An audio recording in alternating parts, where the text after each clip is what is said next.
Right, here we are on the right hand side. I'm going to put some grease in those hubs. I'm not going to pack it tight, just want to make sure that there's enough in for it to run freely on. And force it down inside a little bit, but like I say, no more than 75%. I've already put grease on the bearing, so that can go in. A little bit of a nudge up, and that will go in there just nice. Clean off any excess, and then we can put the washer on.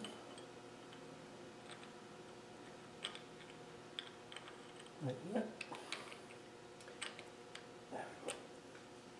There. Then we can put the nuts on. I'm going to do the other side and we'll be back. So, tightening up the nuts. How tight do we have to do the nuts? Well, I've always done them this method. I use the socket and keep my hands greasy.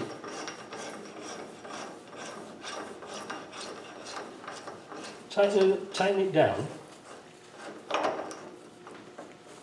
and pull it down tight, really tight, and then back it off, and then just so your hand slips around the socket like that. That's always perfect. I've never lost a bearing yet, or lost a patient yet. So that's that one. Now we're going to get some locking tabs and put the locking tabs on and torque this nut down. Right, so next we're going to get the tab washer, the lock washer, and you can see now why I put the flat at the top, because you can see where it is instead of it being underneath. Ow! I've just got a metal spelk in my finger, which isn't nice. And then we get the hub nut.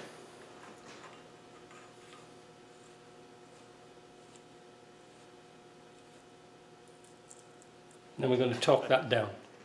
The outer nut is supposed to be 50 Newton meters. I'm using this little bendy bar thing because I've already got a notch on this one where it should be, so I'm cheating a little bit. Oh, it's not much, is it? It's gone past it, but that's that one.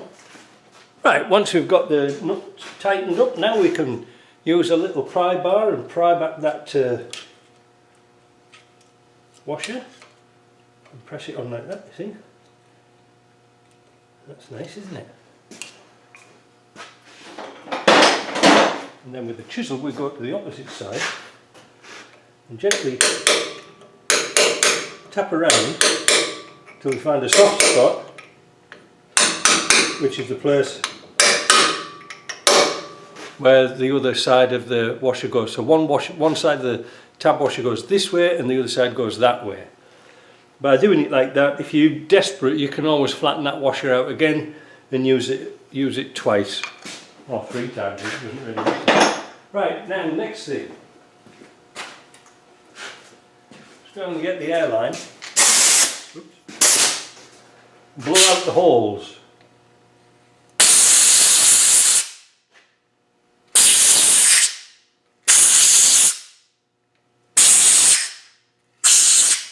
Right, so then once we've blown those out, we get a bit of brake cleaner.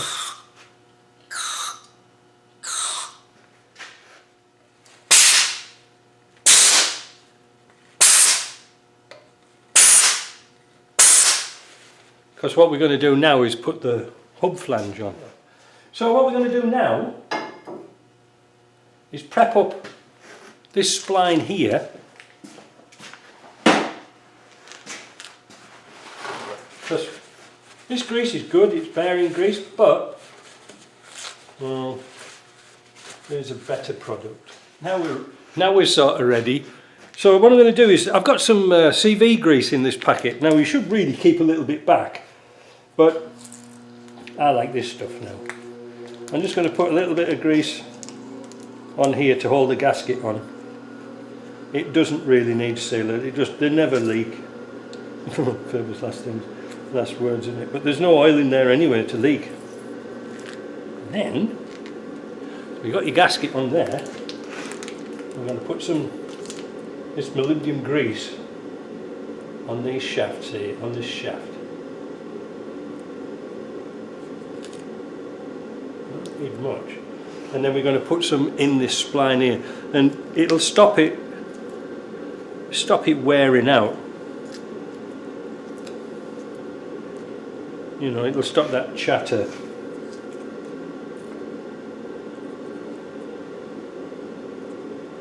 Let's see if this goes back on. There we go, and line up the bolt holes. Yeah. Now, before you finish and doing this, spin this disc without the drive flange on, you know, and make sure that the back shield isn't catching your disc, because it sometimes goes, you know, it catches. Just pry it out with a screwdriver. I had to do that with the other side. So now we need our flange bolts. We're going to put some Loctite on them. I'm just using this red stuff because I can't find the other stuff, but it's a bit stronger, it'll do.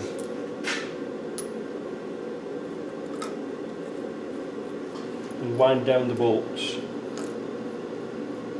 Don't worry about this bit yet. Right, so I'm just going to spin these down with the gun, like that.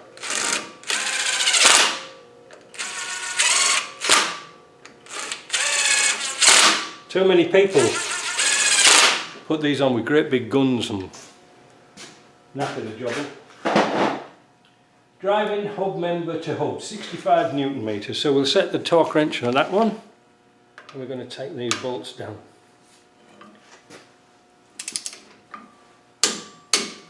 All she gets.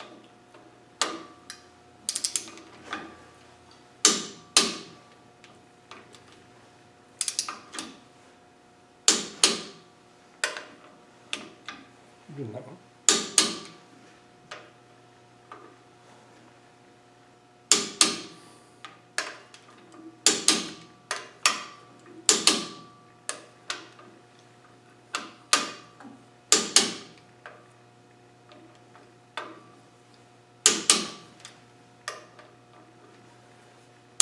There we go.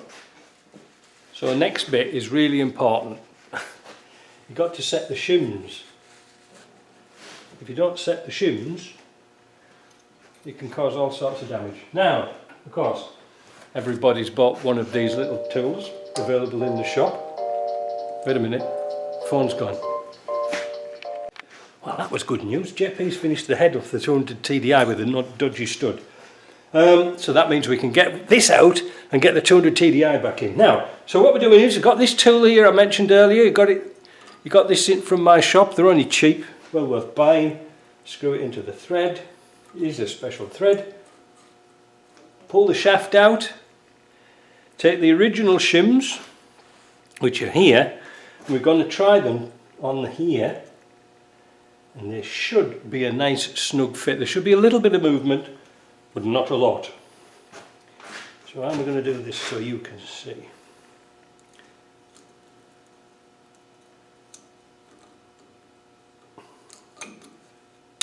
There. Now, once the snap ring's on, the circlip, oh, look at that. That's fantastic. No playing it. That's what you want. So this side was done right. Next we'll take the cap and we'll put a little bit of this CV grease in here. Not too much, because otherwise you won't be able to get the cap on. No, me, I won't be able to get it on. There we go. Now that is all done. Next job is to put the caliper on, but I'm going, while it's all fresh in my head and I've still got my tools available, I'm going to do the other side, and then we'll put the caliper on and bleed it through. Next, we're going to force back the pistons in the caliper. These are fortunately all nice and free, they're not seized up. We're just going to put the caliper on. Yeah, no, that's good. We need the bolts. Where did I put the bolts? They're over here. Bolts. Now this is where it gets a bit dark, because my light's packed in. And we've got to try and get those bolts in that hole.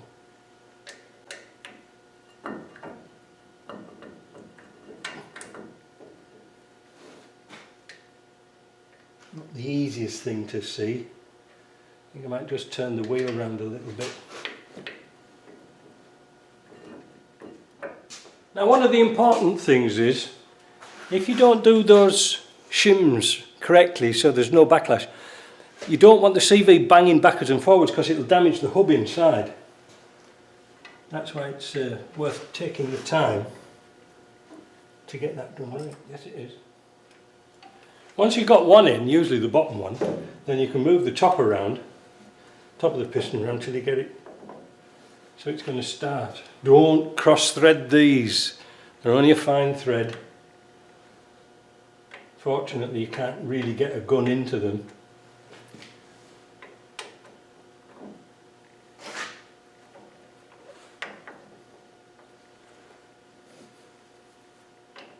There we go. Now we'll torque them down. Does it say what the brake caliper should be? Brake caliper to swivel housing, 82 Newton meters. There we go. The air's all full of black crap. Should have done this before shooting it. So the next thing, the brake pipe on. I'm going to put a little bit of copper grease on that. Why am I putting copper grease on it? Because the regular stuff I use, I haven't got any left. I think I'll start using this more.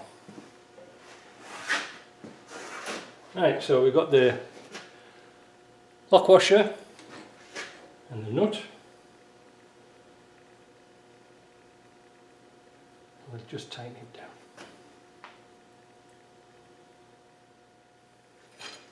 The nut's 17.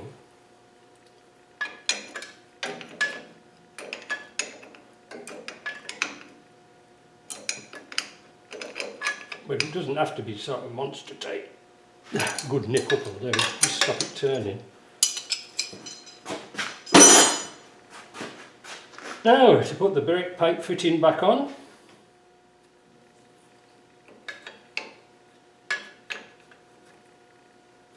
Nip that up. Take our clamp off. Now we shouldn't have to bleed this through too much because the caliper was already full, steel pipe. Anyway, we'll see. Now it should gravity bleed through without any trouble at all.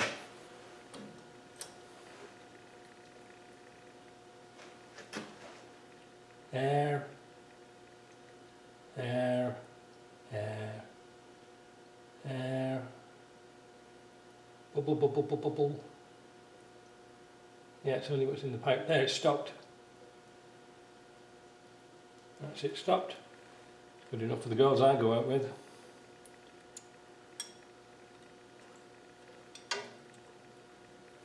Tighten it up, cap on. We're done. Now, it's vitally important when you jump in the car to press the brake pedal to settle the pads. Yeah, I think that's going to be alright. It's a nice job, it's turned out kind of nice. I'll do the other side and that's it. All we're going to do is put the wheel on. Tomorrow I can drop this down, get the car off the lift, provided there's nothing else wrong with it, get it off the lift and then put some rust proofing in the doors. See you later.